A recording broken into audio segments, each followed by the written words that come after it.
RP Kaduan Flash Report. Mismong ang PNP Chief na si Police General Nicolas Torre III ang kasama sa live na nanood sa paghuli sa isang suspect sa Panabo, Davao del Norte sa pamamagitan po ng 5-minute police response. Ayon naman sa DILG, sa Agosto magiging operational na ang bagong 911 technology ng PNP. Nakatutok si June Veneracion. Imbis na simulation lang, totoong pagresponde ang na-monitor ng PNP Chief na si General Nicolas Torre III habang nasa PNP Command Center sa Camp Crame sa Quezon City.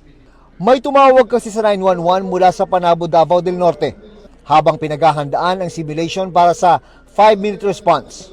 Humingi ng tulong ang caller na may kahinahinalang lalaki na naka-check-in sa isang maliit na hotel. Ang lalaki ay suspect pala sa naunang insidente ng pamamaril sa kalapit na Tagum City.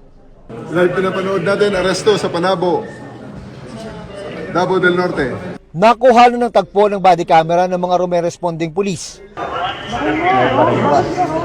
Baril, oh. Oops, shabu. Intercepted. Snappy.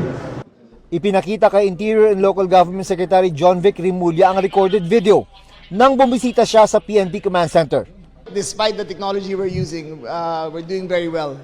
But with yung sa bagong sistema natin, I think the PNP will have a better response time.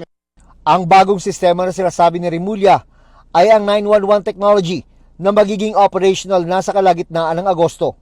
Mula ito sa isang technology provider na siyang winning bidder ng kontratang nasa mahigit 1.4 billion pesos ang halaga. We're getting the latest generation in the world ang kukunin ng Pilipinas ngayon.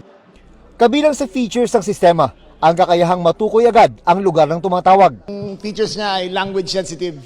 So kung tatawag ka galing Pampanga, Kapampangan na sasagot sa iyo. Mas madali ring mapananagot kung prank caller ito. Para sa GMA Integrated News, June Veneracion, nakatutok, 24 oras.